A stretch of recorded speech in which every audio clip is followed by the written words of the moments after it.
Now I would like to hand it over to Krista Williams, Consumer Marketing Specialist here at Cobb EMC, to provide you with some information about Cobb EMC's rooftop solar resource.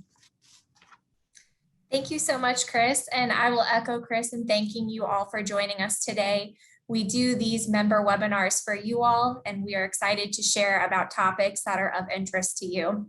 We have a really great panel lined up for today's event, but before we get into the panel discussion, we did want to share with you all a bit of the work that we've been doing at Cobb EMC and the solar resources that we have available to you all as our members, so that after today's webinar, if you're interested and would like to explore these resources further, you have the information you need to do so.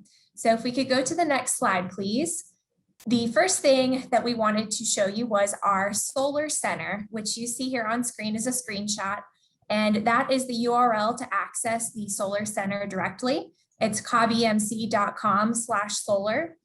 And as you can see, we have junked up the content based on the journey related to solar. So the first bit is related to, is solar right for you? Then if you are ready to install solar, and maybe if solar isn't right for you, what programs and resources we have available. If we'll go to the next slide, I actually have a video I pre-recorded of clicking through the Solar Center so you could see some of the information available in a bit more detail. We've recently updated this for you all, our members, since there has been so much interest in this topic. A lot of buzz going around about solar. I saw an article the other day that Georgia is actually the 9th most installed state for solar this year, going up in the homes. So it is a great time if you're interested to learn more. And starting off with this first page to determine if solar is right for you, we have some information there about how you can calculate your return on investment, knowing the costs and the benefits, both the financial ones as well as the soft benefits as well. As you're going through, if you need some additional assistance, we do have 2 energy advisors, Jeff and Mike, and you can email them there, and I will give you their email again in another minute to ask them more questions if you need some more information. Once you kind of go through those resources and you decide that you are ready to install rooftop solar, this next page walks you through our interconnect process, what you need to expect. We do ask that it be completed 45 days before your solar install, and that big green button is where you can go to actually start that process. Once you've installed solar, we have some information on our resources, including our rates, our app, ways to monitor your energy use. And again, if solar isn't for you, we do have a page for that too. So this page talks about our energy portfolio, our 2030 clean energy goals, and also our green energy for a penny program, which we'll go into a little bit more in depth on, but that's a great program if you're wanting the benefits of solar but aren't able to install it at your home directly. Backing out to the main resource center, you can see a couple other things, including our solar resources, which link out to a couple places, including tax information, if you wanted to do a solar energy quiz, or also view our solar contractors on our recommended list. We have gone through and vetted the contractors that are on there. So if you are looking to install solar, you can see and know with confidence that those who are on that list are licensed and insured. So with that, we'll click to the next one. This is actually the direct page where you can go to see that contractors list. And this is something that Cobb EMC does for our members for a variety of topics, not just solar. You can see all of the different distinctions we have there between HVAC, electric vehicle charger installs, and also solar too. And the web URL for that one is cobbemc.com/contractors. And just as a reminder, we will send all these out after the webinar as well. If we go to the next slide, please. Just a couple more infos. This is, again, the email address directly if you wanted to talk to our energy advisors. They wear a lot of hats here at Cobb EMC. One of their major roles is doing home energy audits and giving tips regarding energy efficiency. But if you do have questions about solar, they are a good Cobb EMC resource to contact. So the email address for that is gogreen@cobbemc.com. So we just wanted to make sure that you all had that if you're attending here today. And then the next slide is about our green energy for a penny program. It is linked through the Solar Center as I just showed, but you can go to that page directly at cobbemc.com/green. And what this program does is for just an additional 1 cent per kilowatt hour each month, you can offset a portion or all of the energy usage of your home with solar and renewables. So this is a really great option if you can't have panels on your roof, but you're wanting to support clean energy. So we did want to make you aware of this program so that you knew that there were options for you as well. So if we could just go to the next slide, please. I'm going to now at this time ask all of my panelists to come on screen now that we've gone through those resources. And as they are getting on camera and on mic, I will introduce them quickly. So we have a lot of great experts here with us today. We have Mike Perkins, who is with Radiant Solar. We have Russell Seifert, who is with Creative Solar, as well as Seth Gunning with Creative Solar as well. We have Thatcher Young with Velo Solar, and then lastly, Tim Jarrell with CobEMC. So Tim was joking with me before this webinar that I have him outnumbered with all these solar installers, but I think between these 5 gentlemen, we can get all of your solar questions answered. And we're gonna do our best to get through as many as we can today. Just as a reminder, you can answer questions or ask questions rather through the Q&A function on Zoom here. But we are actually starting with the questions that you all submitted prior to this event. So receiving over 700 questions, we did our best to pick the ones that were the most frequently asked about. So without further ado, I'm actually going to go ahead and get started here with our panel discussion. Again, thank you all gentlemen for being here today and for sharing this valuable information with our members. So Mike, the first question I actually have is for you. So to start us off kind of broadly, what is solar exactly? How does it work? And how would you say it's changed in recent years? Well, first off, thank you for having me today. I think what Cobb here is doing is great. So when we talk about solar today, we're referring to photovoltaic solar power. So it's the photons that are hitting the panel, not necessarily the heat. So that energy comes from the sun, as all energy on the planet does. It takes about 8 minutes to get here.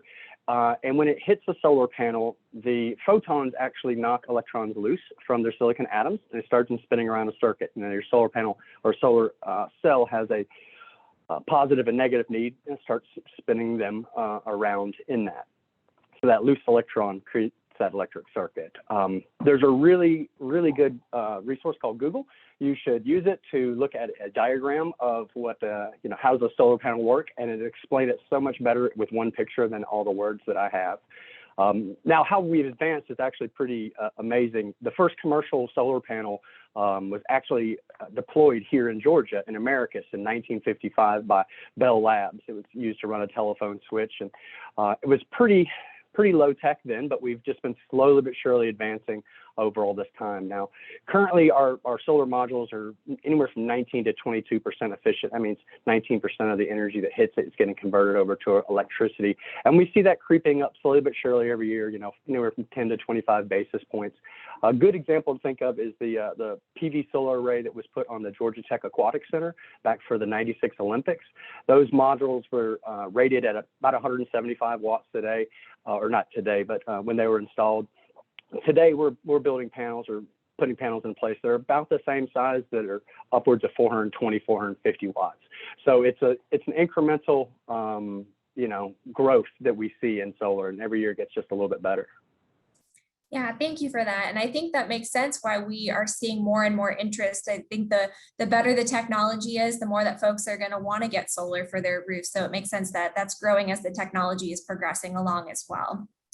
And speaking of, and more people being interested in solar, Russell, the next question is for you. So I think one of the most frequently asked questions ahead of this webinar was members wanting to know if they personally are a good candidate for solar energy. And while we can't talk through every person's specific home who's on this call, what are some kind of blanket things that members should be thinking about when establishing if they think they're a good candidate for solar or not? Very good question. I think some of the key things that any homeowner should look at is, number one, do they have a lot of trees around their house or covering over their house that would limit the sun's exposure to the rooftop area? And that's where most homeowners have solar put. There are some homes where people have enough land where they put it on the ground, but 99% of all homeowners have solar put on the roof. The second thing would be is what is the current condition of your roof, as far as how old the shingles are on your roof or the metal on the roof. The other, one of the other key points would be also is what directions is your roof facing? Is it facing south, east, west, southeast, southwest? If anybody directs you to having solar on the north facing part of the roof, run. So I would say those are the three main key components, and then take it from there one step at a time. Thank you. And I think that's really good advice, at least to kind of know before you get a contractor in there. The other one that we hear a lot is homeowners associations. You want to check with those first, because there's no point in spending your time and a contractor's time if it's not allowed by your HOA. Absolutely, but you also, a lot of HOAs are now starting to consider it. It's considered an architectural addition, and is usually, as long as they're on the back side of the house or on the western or eastern side, you've got a pretty good chance of getting it approved. Well, that's great news, I think. I think that's coming along kind of as we've been talking about the technology is progressing, the interest is progressing, and those HOAs are too. I know that was a big topic last time when we had a webinar. That it has. On Yep. solar. All right, well, Thatcher, the next question is going to be for you. So we talked about how you know if you're a good candidate for solar, but what about the goods and the bads and the uglies? What are the pros and cons of solar that members should think about before deciding to install? Sure. Yeah. Thanks, Krista. Thanks for having me as well. Yeah, I mean, the goods, I think, Russell alluded to a few of those, right? It can be a really good carbon-free local source of energy for your home, right? It can be an added value to your home if you combine solar with battery or with battery and a backup generator, in that, in the infrequent times when power does go out, right? Usually that's for less than 72 hours or so, which is a credit to Cobb EMC's reliability. But for those 72 hours, if you have emergency systems in your home that need to run, or you just want to maintain your comfort, right? Then solar with battery specifically can provide you power in the case of an outage. So that's another good, right? The bad is you're adding another complex system to your home, right? You're also creating an encumbrance on your roof. So, as Russell said, making sure that your roof's age, has at least 15 years or more left in its life, is really important. This is an electrical system that requires, maintenance and care, much like your HVAC system. So you're going to have some added cost annually in the operation of your home, right?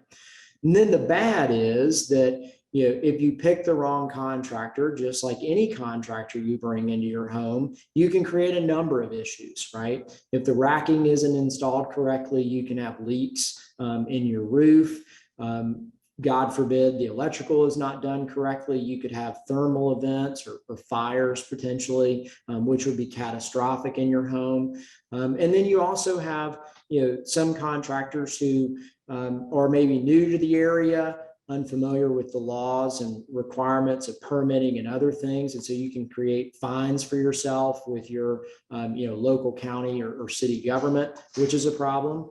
And then lastly, in some rarer cases, as Russell said, there's people who aren't, quite that good at figuring out how these systems should be located. And so you may end up with solar, either shaded by tree growth at your home, or hopefully not, but possibly put on the wrong face of your roof. And so you're not going to get the production that you were hoping for. And so you're not going to in turn get the energy savings that you were hoping for, or you may not get those batteries fully charged. And so in the case of an outage, you don't actually have the backup power that you thought you would have.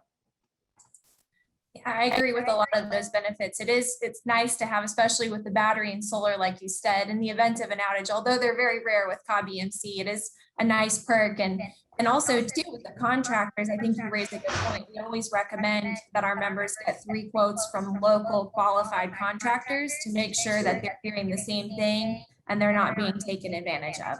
Yeah, and I would always ask for references from that contractor. There's now a considerable amount of solar in Cobb EMC's territory. So I would ask to have a couple of homes or businesses where I could go and see an installation that a contractor I was considering had done as well. That's a great recommendation. Thank you. Russell, I have another question for you. And this is by far our number one question. I think over 200 of the 750 asked this question. Everyone wants to know what it's going to cost. And I know that's hard because every home is different. But if you could kind of give a ballpark range, what should members expect in terms of a cost on a solar installation? That's a question that's always asked, and there's a couple of ways it can be answered, but I'll get to the short of it more than anything. The average size of an installation that we do is right at or under $20,000, and that is what is labeled as a 7 kilowatt system in DC, which means that's the total accumulation of wattage of solar panels on your roof in DC numbers. So if somebody has a 7 kilowatt system to be put on the roof, it's going to run somewhere right at or just shy of about $20,000. Now, there are some differences. It can be cheaper, it can be a little bit more. And what will determine that is the product that is selected or is presented to you, or that you select, of the solar panels, the inverters or microinverters, okay? And if there's a storage system. The only other factors that there can be is that if there's a complex type of installation on your roof that would maybe require a little bit more man hours. So there are some floating variables, and that's why it's always good to get a couple of quotes. I think that's a really good recommendation. Again, second time we've said that. Hopefully everyone at home taking notes, you wrote that one down. Make sure you get those few quotes. It's really important. Yep. Thank you. You're welcome. Tim, this next question is for you, and this is related to the savings and the benefits. We talk about the cost, but what can members expect specifically related to their electric bill after installing solar? That's a great question. And first, I want to say I'm among very good company on this panel. You've got 3 very good solar installation companies represented today. So glad to be part of this panel with them. So what Cobb EMC will do first is set a net meter at your home that will accurately reflect the value of the solar. And what we provide is what's called net monthly billing for our members. So basically what this means is a net meter will be installed, and it can spin both forwards and backwards to measure the energy to and from your home.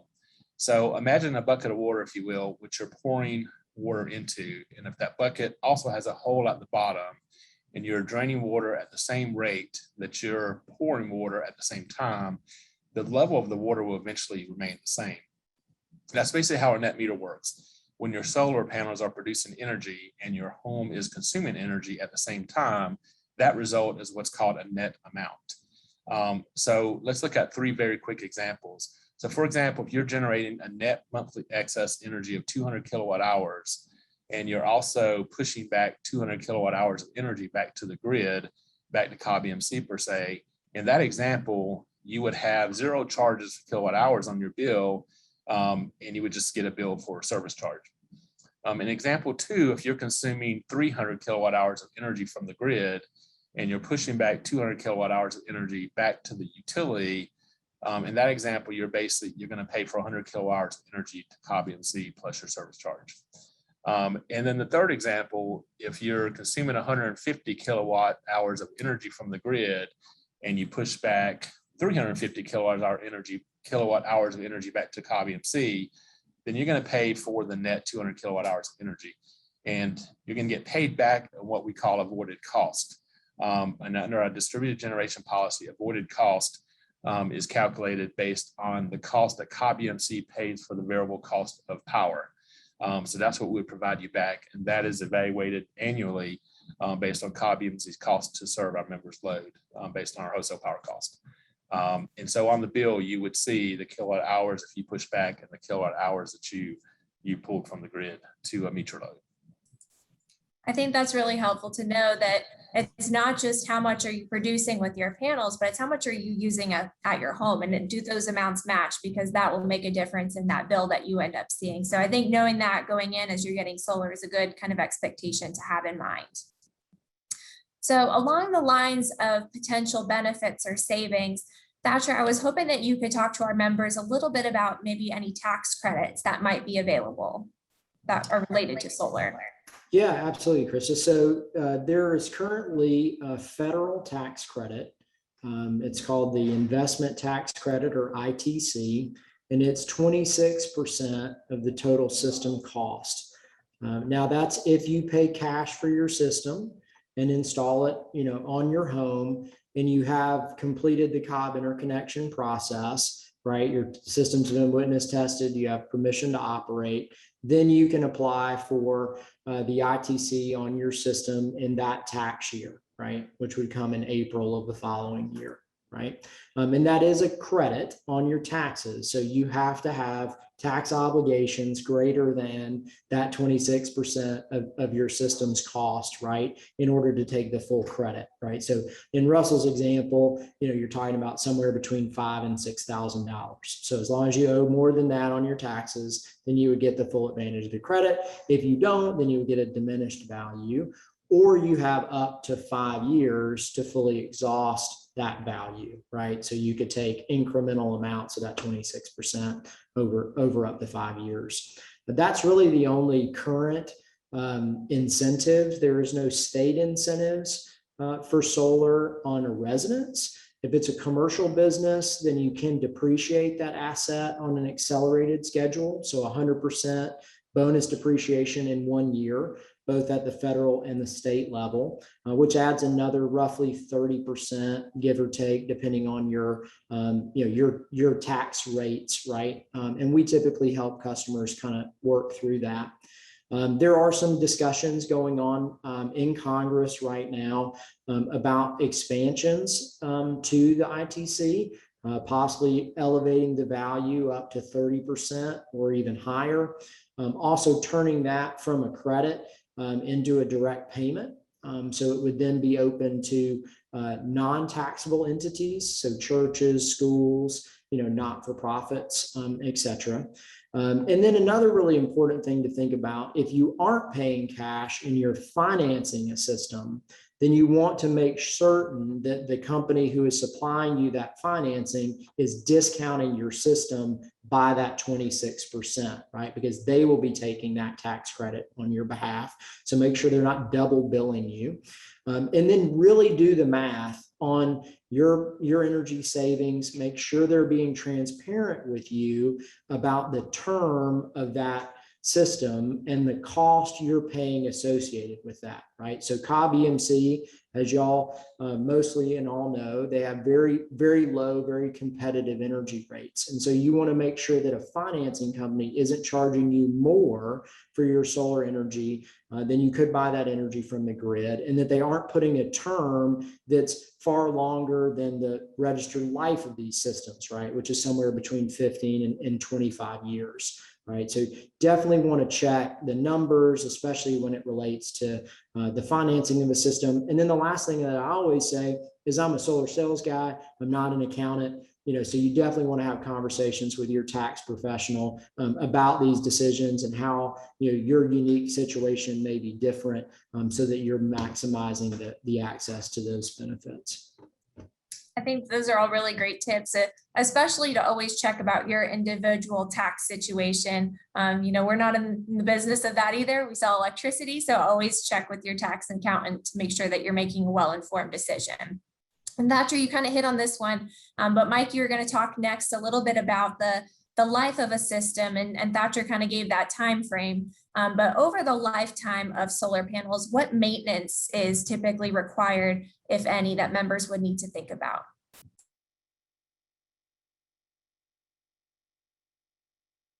Get my mouse over there. The phrase that I heard early in my career is a lot of people say solar is no maintenance. It's actually low maintenance. It's not something you need to touch every day, but we definitely recommend it. you have a qualified professional come out and just look over your system once a year.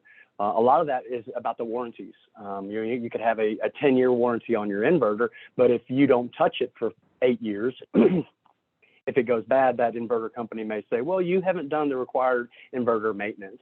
Also, it's just a really good idea every year to check it out, get up on the roof, take a look at it. Or is there any animals building around it? Is everything staying where it was supposed to? So these are things that you definitely want to consider. Thatcher said 15 to 25 years. We model everything at our firm at 25 years, and that's because we only use modules that have a 25-year performance warranty. That way we can look out into the future and say, this is what it is. This is how quick your payback is going to be. But I really want to stress the idea that this is infrastructure. This isn't something you add onto your house and in 3 years you want to take it off. It's a very big decision. So when you're thinking about that, think about your solar, your solar array is going to become a part of your home, of your business, wherever you're putting it, it's going to be there, and it's going to be there for a long time because if you pay it off after 10 years, you've still got 15 years of free energy coming. And that's where solar really becomes that dividend paying investment that you can bank on. You're right. It is a very long-term investment and it's a big decision. But I think knowing what you need to do once you have it, that it is a lower maintenance kind of is a little reassuring too. And Krista, can I piggyback on that just real quick? Because I want to make sure that everyone in the audience is clear on this age issue, right? So there's really three main components in a solar system. So you have the rack that holds the system on your roof. You have that inverter, as Mike indicated, that converts the DC electricity to AC electricity. And then you have the solar module, right?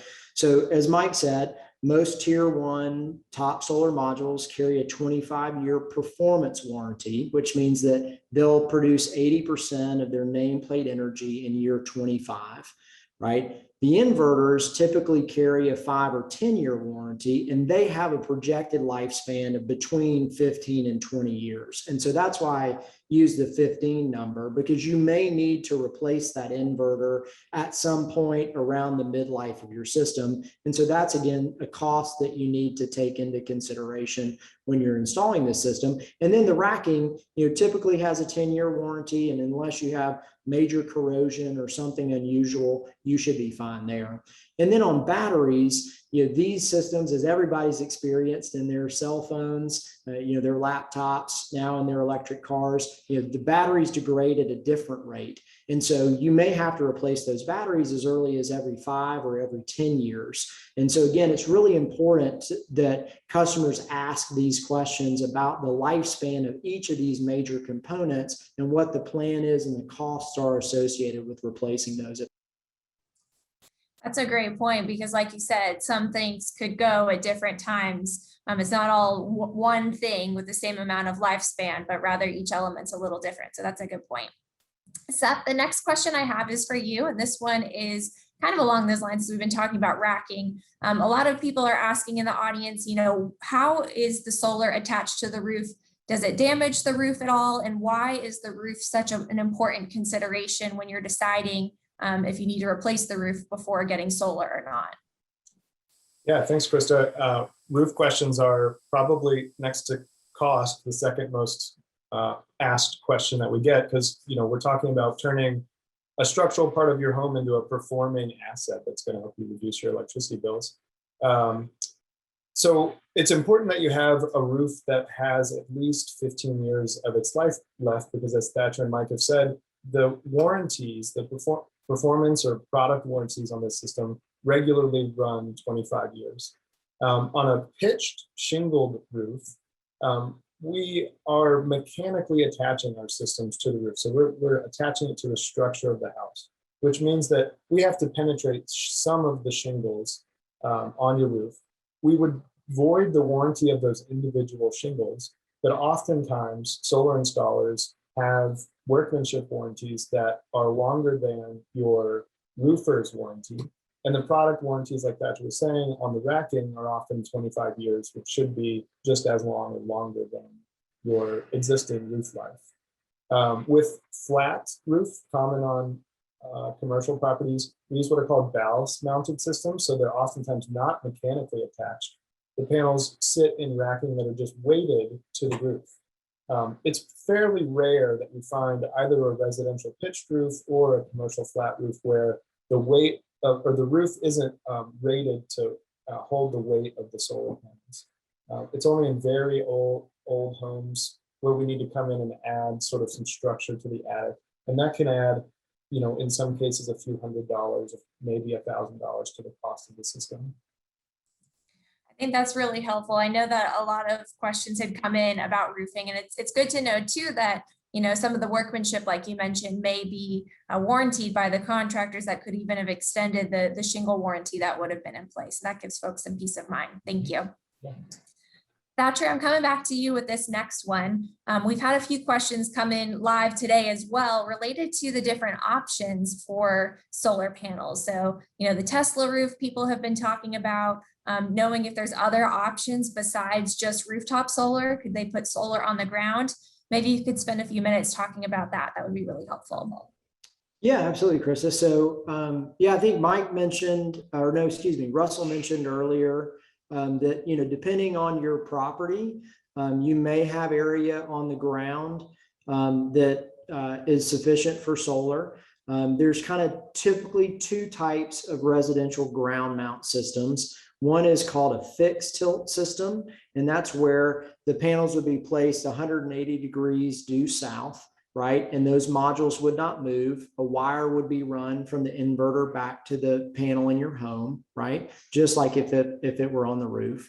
The other is a dual axis tracker, right? And these were the most popular residential systems in the early years of solar because they were typically deployed in off-grid scenarios. So people who had homes in the far north, in Alaska, in Canada, and in the Colorado Rockies, where it wasn't feasible for a co-op to run a line to their house. And so that system sits on a pole and it tracks the sun, right, from east to west across the sun day. And you can get enhanced production and an extended amount of energy across the day, right? So those are two of the most typical kind of ground mount solutions that are out there. And then the other option now, as you indicated, are what I'm calling architecturally integrated solutions. So the Tesla solar shingle is probably the most popular or well-known of that, right? There are a couple of other companies that offer solar shingles like Tesla.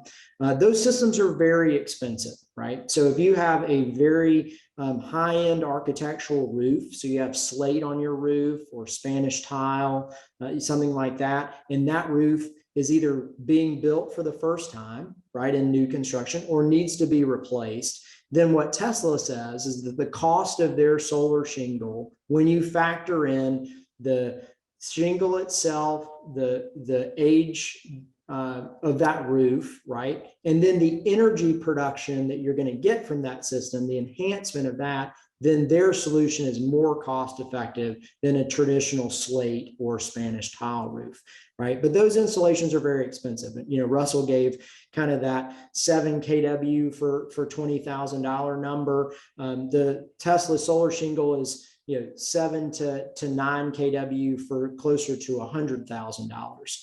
Right. But again, the vast majority of that cost goes into, that material right on your roof. And so I would encourage folks to do a lot of homework, if they're considering something like that. But I think that's the next trend. So the last thing I'll say is that, the next decade of solar is going to see a lot more architecturally integrated solar. So you've already seen this appear in the commercial market in that there are now solar activated windows that are being put in large commercial office buildings, especially towers. The south facing wall of the Bank of America building in New York is all photovoltaic glass, and it produces 100% of the energy that building needs over the course of a year. So there are some window companies, door companies that are working on, integrating this solar glass for a residential customer, and so I think you're going to see a lot more of these solutions coming to market over the next couple of years. Yeah, sounds like there's definitely still more to come. I think that's one of our big themes for today with this technology as it's advancing, for sure. Tim, the next question I have is going to be for you. So a lot of members that registered for today indicated upon registration that they're interested in solar, but maybe they live in a wooded lot or they live in an apartment. So I was hoping you could spend a couple minutes talking about the Cobb EMC programs a little bit more in depth than I did at the top of the show, about what we have available for members who maybe solar isn't a fit for them. Okay, thank you, Krista. So first of all, Cobb EMC is one of the few EMCs in the nation that has a pretty good solar mix in our diversified power supply mix. We've got a bunch of renewable energy sources, about 10% of our total resource mix being utility scale solar. And we're constantly looking, adding more solar when it's economic to do so, because we don't want to mess up our rates, because we've got the 4th lowest rates in the state of Georgia. But in addition to having solar in our resource mix, that produces what's called renewable energy credits, we have a program that's called the Green Energy for a Penny program. And basically, you can buy RECs through that program that supports solar farms right here in Georgia. So it's a simple way to help pave a greener future. So when you participate in the Green Energy program, the Green Energy for a Penny program, we will retire what's called RECs on your behalf. And these retired RECs can no longer be sold, but they do act as proof that you're receiving clean, renewable energy. And that's power you can all be proud of. So further, Cobb EMC has developed 2 goals for 2030. And again, not many EMCs in the nation have created sustainability goals, but we are dedicated to adding an additional 200% of renewable energy resources to our resource mix, and reduce our carbon footprint by 75%. We believe both these goals are achievable by 2030. And we can do this with, again, a diversified, robust power mix that will not cause rate increases in achieving these goals by 2030. So participating in our Green Energy for a Penny program helps support achievement of these goals set by Cobb EMC. Thank you, Tim. And I think hopefully all of our members listening today can feel good knowing that Cobb EMC is working towards that clean energy future for our members, but we'll always keep our rates low while we're supporting these technologies. So Mike, the next question I have is for you. We have some members listening today that while they're residential members, they either own a business as well, or they work for businesses in the community. And I know that Radiant Solar specifically does a lot of commercial installs. So I was hoping you could talk a little bit about any other factors or considerations that commercial customers would need to think about before deciding to go for solar. Sure. There's really going to be 2 things, and that's the scale of it. Russell said $7K for your house. Well, your business may use a lot more energy than that, the way you do at your house. So you've got the scale, the size of it, and that gets into the economies of scale of how many modules you're buying. And the other piece is the load profile. Possibly you run 2 shifts a day at your facility. Well, that's not quite the same as what you would be doing at your home. So load profile is something you really want to focus on. I will say that prices, when you start to get into the 100 kW, the megawatt scale, they come down considerably. It's just like whether you buy 4, rolls of toilet paper, or you buy 400, if you're shopping at Costco, you're getting that economies of scale there. So I size for commercial projects, I size kind of in a running 4 things. Number 1 is, what's your load profile? What are you using? When are you using energy? Number 2 is the physical restraints of your area. How big is your roof? How much land do you have next to it? Number 3 is the regulations in your area. What will Cobb EMC let you do? And then number 4, we get into, what is your budget? How do you want to go about this? So it's the process itself. It takes longer because it's just a little bit more complicated. But if you were looking at it for your commercial business, it would not be too dissimilar to what the process is when you say, I'd like to size a solar array for my roof. We do get a little more custom because every facility is different. You get into 3-phase power, that gets a little bit different. But overall, it's how much energy are you using? When are you using it? And how can we offset that energy? I think that's helpful to know, especially that what you said about the economies of scale, the pricing will look different based on the sizing and the needs of what you do for a commercial install. So thanks for shedding some insight on that one. Tim, I'm coming back to you next. I think the theme of today's webinar is really what this next question is centered on. So a lot of members said that they saw offers out there, get solar for $0 down, or ditch your electric bill when you get solar. Can you maybe talk a little bit about these offers and what members should be on the lookout for and kind of keep in mind to know if these are legitimate or not? Yeah, so one of the best things you can do is be informed, and by being informed is asking the right questions. There are a lot of different offers out there from a lot of different companies. So you want to ask the right questions when you agree, before you agree to any offer from a contractor. So some of the key questions, if you're hearing 0 down or no electric bill, et cetera, you want to ask certain questions. So some of those are, how long is the financing term? What is the interest rate if you're financing it versus paying cash for it?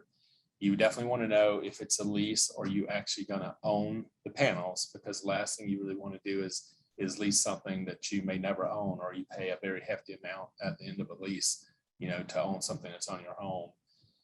If you're being offered no electric bill, you want to definitely ask, how are they offering no electric bill? There are some offers out there where they're saying no electric bill for a certain period of time, and what's happening is a payment's being made on a member's account to give them a credit balance, and when that credit balance runs out, then you will receive an electric bill again. So you definitely want to ask those questions. How are they offering no electric bill? And how are you going to benefit from the investment tax credit? And I think Thatcher had mentioned this. You don't want the contractor to be taking advantage of the investment tax credit and not giving you any benefit of that whatsoever. So you definitely want to ask the right questions there so you make an informed decision. So we've got a vetted list, as Krista mentioned early on in this panel today, of vendors on our website, along with a lot of good, helpful information and questions to ask from beginning to end of the whole solar installation process.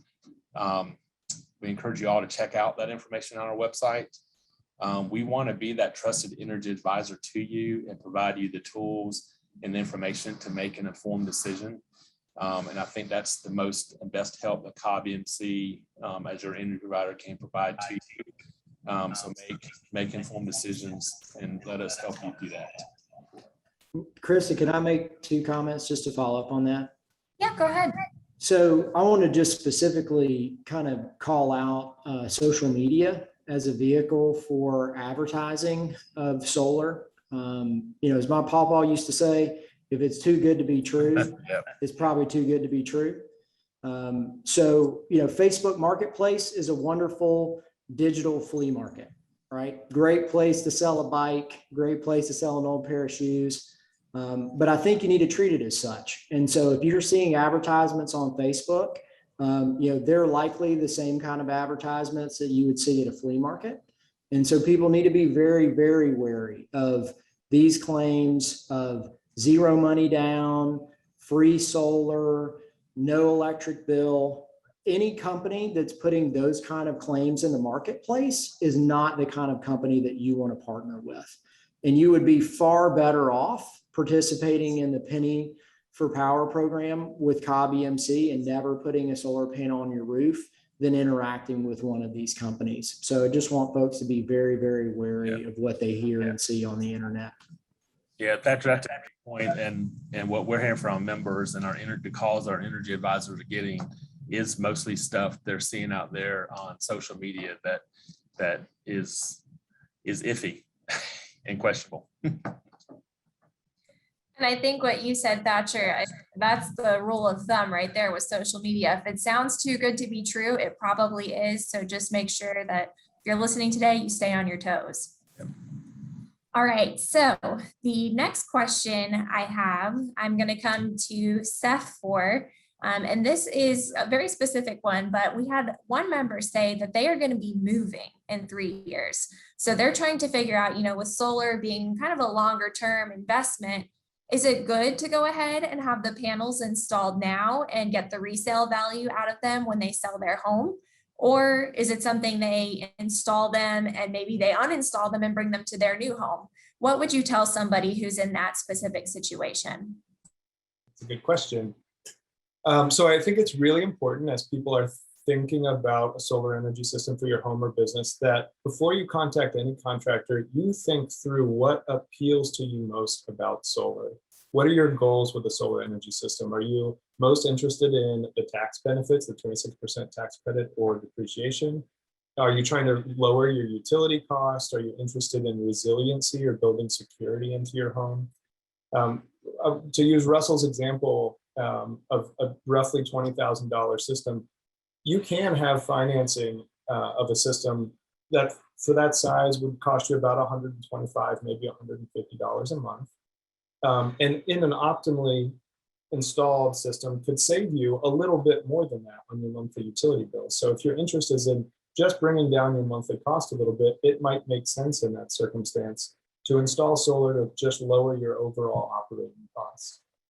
Solar does, from research that's happened around the country, increase the value of homes. On average, around 4 to 5% increase in the value of a home compared to a home that doesn't have solar on it. Big caveat there is that you want to make sure that you're working with a realtor who is trained on and understands the value of a clean energy system on your home.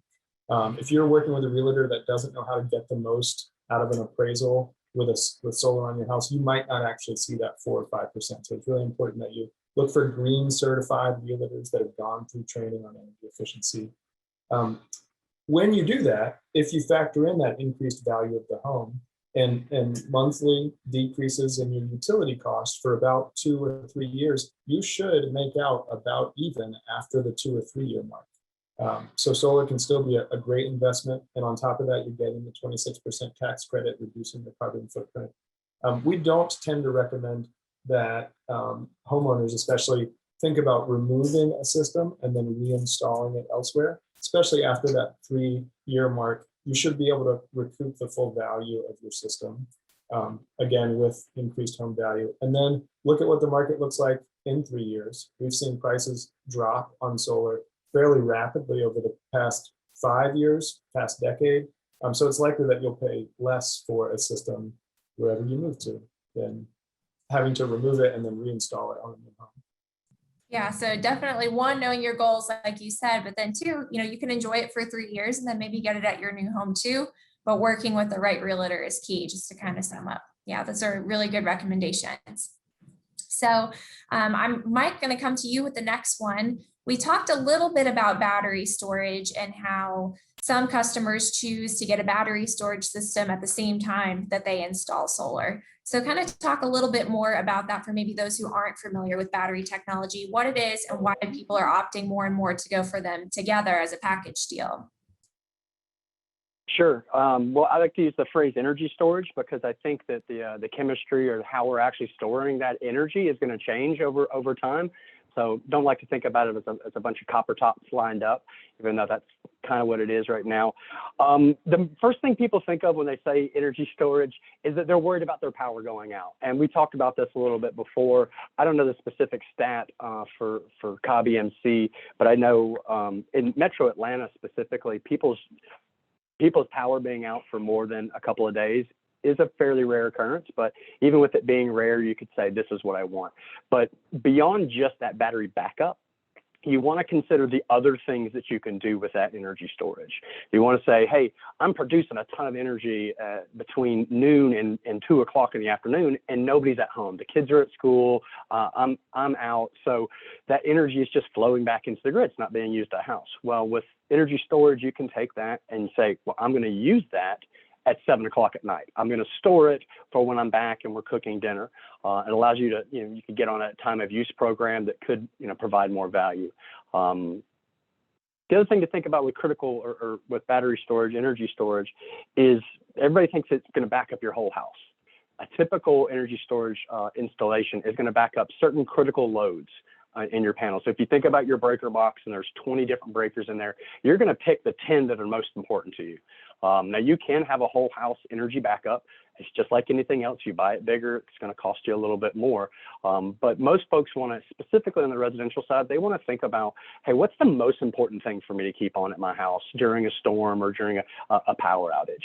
So the load shifting, using your solar at night, things of that nature, possible demand reductions. I don't think there's demand charges on residential installs or residential bills here in Cobb, but think that next step, what's that next thing beyond, oh, the power will stay on when the power line, falls in my neighborhood. And that's where you're really going to start to be able to say to yourself, okay, this is a good value for me. Yeah, definitely. Kind of having that peace of mind in the event of an outage, especially if somebody's on oxygen, for example, what are the top needs of your home? So I think that's a really good way to think about it. Tim, one last question for you before we go to some of them that have been coming in live here. This one is related to Cobb EMC's net metering process. So we talked a little bit about what net metering is, and we've really briefly touched on that Cobb EMC has this interconnect process. So what is it, and what do members need to know? And also, why is it important for them to do? Okay, that's a great question. So first of all, a reputable installer or contractor will know Cobb EMC's interconnection process and follow that process. And basically that is a process we have where you are letting us know you're installing solar, and both your installer and Cobb EMC are going through the necessary steps for a net meter to be set, which we talked about what net metering was, and before that solar is basically live. It is unsafe to install solar and Cobb EMC not be aware of it, or Cobb EMC not be able to set a net meter for that. And that is not good for you as a member, and that is not good for your installer, and that is not good for Cobb EMC. So it's a pretty easy process to go through our interconnection process and follow the steps. We're pretty quick about completing the interconnection process. I think the gentleman on this phone will agree with that. We can move things through pretty quick if the proper paperwork and everything is turned in. So it's just a win-win for everyone when our interconnection process, and it's definitely safe. And that's very important with anything related to electricity. Safety is number one priority. So that's why we have the process in place. It is also a required process to follow. And most installers that we work with are very good at it and know the process and work with it. So that's just another question you want to make sure you ask when you're considering solar. What is the interconnection process like? We also have a lot of good information on our website that walks through that as well. Yep, and just as a reminder, again, we are going to be sending out a recording of today's event, but also links to our solar resources and the resources we shared at the beginning of the event, and also our solar checklist, which is a little bit more detailed and will help you think through all the things you need to consider when you're thinking about solar. So now we're going to be transitioning to just a couple questions really quick that have come in from the audience. I think we hit all of the most frequently asked questions ahead of this event. So thank you guys for helping us move through this one. But Russell, I'm going to direct this one to you. So some of the members were asking, we talked about how do you know if you're an ideal candidate for solar and where's the best place to put solar at your home? But once you actually have the panels on your roof, is there anything that you can do to make those panels operate more efficiently or to ensure that you're getting the most effective use of them as possible? The panels and their efficiency, some people feel that they need to have them washed every year. And really, I would think you maybe want to get that little bit of extra efficiency, wash them maybe every 2 to 3 years, because we get pretty good regular rain. And even pollen, if you see a film of pollen on your solar panels, and if you look at the readings on your monitoring system, which is typically an app on your phone, it really does not affect them. So as far as their efficiency, the only really way to see them become more efficient than what you have would be as if you were to upgrade panels that were maybe more efficient 5 or 6 years up the road, because panels, they improve their efficiency granularly year over year by manufacturers, but to wait to have panels that are more efficient now versus this year or the next year, you're really wasting money in that manner. If you're going to do it, you do it now or just when things are financially timed best. But other than having the proper wire sizing from an experienced solar installer, other than having and making sure that it's installed properly and it's put on the correct area of the roof and not the north facing roof, you should be okay as long as you're using a highly recommended or a credible installation company. Thank you. We appreciate that. And Mike, this next one I'm coming to you for, see if you can give some insights. One member was asking about reflection or glare that comes off of solar panels. Is this something that they need to be worried about in terms of wildlife or neighbors that might be living close by? So a solar panel is designed to capture sunlight and convert it over to energy. Right? So solar panels are made with anti-reflective coating. If you get in and look at it microscopically on the glass that's there, it's actually ridged to keep the rays, those photons we talked about, bouncing inside. That said, it's a big black piece of glass. It's going to have some reflections. I would be thoughtful if you've got a neighbor who's very close to you. Maybe you kind of check that part of the roof. Make sure it's not shining into their upstairs window. We have built solar arrays right next to airports where glare studies. You actually have to go out and perform an engineering study. It's called a glare study to make sure that reflections don't hit pilots.